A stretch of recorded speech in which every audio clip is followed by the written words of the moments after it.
Hello guys, welcome to my YouTube channel. This is Kalingap Kuya Potpot Vlog at meron tayong isang reaction video guys mula po sa upload po ni Pastor E.R. Villagomez kung saan ay pumasyal po o bumisita po uli si Pastor E.R. Villagomez sa coffee shop at ang kanyang naabutan dito ay sila Kalingap Edo at ibang keboys guys, at kung saan may napansing kakaiba na naman si Kalingap E.R.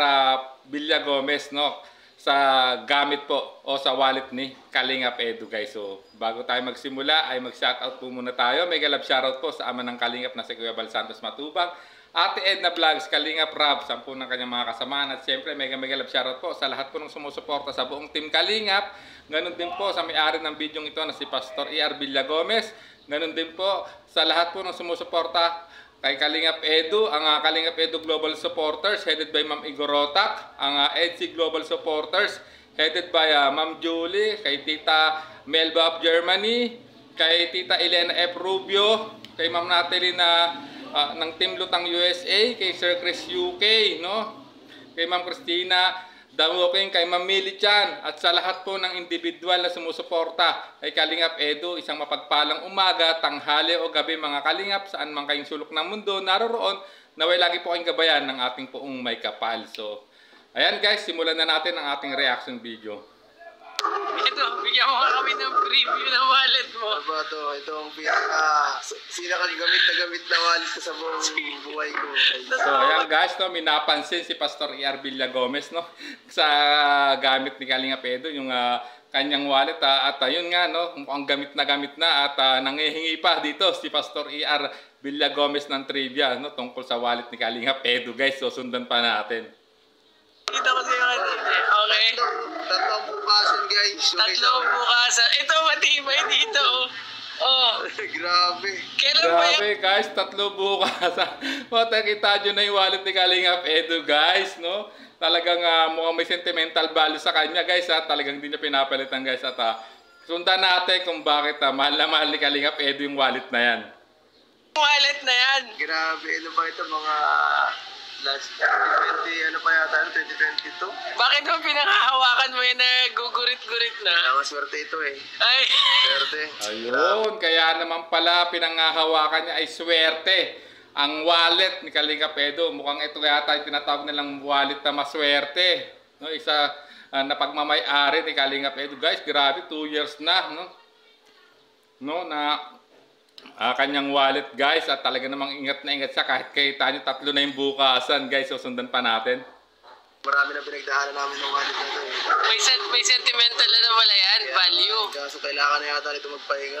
Mukhang kailangan na talaga yan. Nakakawa. Pero may napansin ako sa wallet mo kanina, parang may bago kang ticket. Plane ticket. Ano ito naman? Nagustuhan ko sa Hong Kong eh. Oh. Kaya bumuli rin ako ng ticket pabalik. Ay, bago. Ayan guys, ang talas ng mata ni Pastor E.R. Villagomez, at napansin pa na may parang may bagong ticket daw sa wallet ni Kalingap Edo. At yung pinakita agad ni Kalingap Edo, isang play ticket nga guys, at sinasabi niya bumili daw siya uli ng bagong ticket at gusto niyang bumalik sa Hong Kong guys.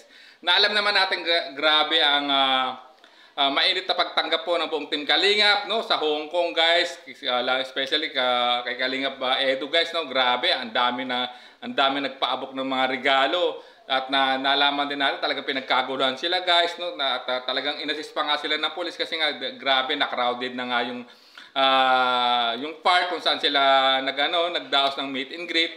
At nalaman din natin grabe excess baggage pa nga sila guys, sa sobrang dami ng nagmamahal po sa buong team Kalingap.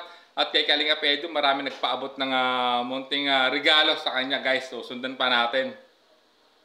Ticket ka na naman sa Hong Ticket Kong. tayo, babalik tayo sa Hong Kong. Babalik si Edo sa Hong Kong kagad. Ay, dito ba isang guwapo? Hey! Grabe, pogi. So ayan guys, mukhang babalik daw si Kalingap Edo talaga sa Hong Kong, at tawang-tawa siya at biglang dumating si Kalingap David din na isa rin daw pogi, sabi ni Pastor E.R. Villagomez guys. So sundan pa natin ang pakipag-usap po ni Pastor E.R. Villagomez dito kay Kalingap Edo. Yan yung yung wallet po ni Edu? Ano po ang laman niya? Ang laman ng wallet ko ay 1,000. Okay. Saka mga ticket sa bus. Sa dami po na nagregalo kay Edu, yung lalagyan niya ng mga cash, Yes. yan po yung wallet na maswerte. Oo nga eh. Ulit na to eh. Solid to. Sa galing yan nun? Sponsor lang. Aba, matutuwa si sponsor. Kaya pala guys, ganun pala magpahalaga no sa isang gamit no o binigay na gamit kay Kalinga Pedro guys no, just in case na mula kita nyo no, galing sa isang sponsor po yung wallet na yan, pero ika nga sabi nga ni wallet na maswerte at ang laman ay 1,000 pesos at mga resibo sa bus no sa Hong Kong maybe yun no. At guys no, dito natin nalaman na talagang ganito pala magpahalaga sa isang bagay o gamit si Kalinga Pedro. Pag binigyan mo siya ng gamit, talagang inaalagaan niya at talagang kita nyo naman guys no, kahit na 3 na nga daw yung bukasan ng kanyang wallet, talagang hindi niya pa rin pinapalitan. At talaga naman no, sa dami nagbigay no kay Kalinga Pedro, mukhang wala yata nakaalala na magbigay ng lagayan ng cash guys. So sundan pa natin. Matutuwa at magagalit yun. Matutuwa na mga hindi, pero ginamit mo, ibig sabihin kaya naluwa. Use na to eh. Kasi minsan nababasa Baka nabasa na yan, di ba? Nabasa. Natitikal niya Sa yung pag-scout mo. Ay, sigurado ba sa bata? Tsaka ano yan, ngayon ako nakita ng wallet na nawarak na yung kwitan. Normally sa yan eh, sa sapatos nangyayari, di ba? Yan po. Pwede mo tikalin na lang ito. Ito lang palit. Ganyan po, hindi ka-arte po si Kalinga Pedro. Mahal-mahal yan. Multi-purpose yung wallet. Ayun, guys, to ginawa pang pamaypay guys. Grabe at talagang hanga ako kay Kalinga Pedro no, kahit yan no, hindi siya maarte kahit ganyan ang itsura ng wallet niya, talagang pinapahalagaan niya guys. Dahil ito yung mula sa ibang tao na niregalo sa kanya, talagang pinagkakaingat-ingatan niya guys. Talagang kita nyo naman. At mukha talagang maswerte. I think no, sabi nga ni Kalinga Edu ay nabasa kasi, so kaya nasira yung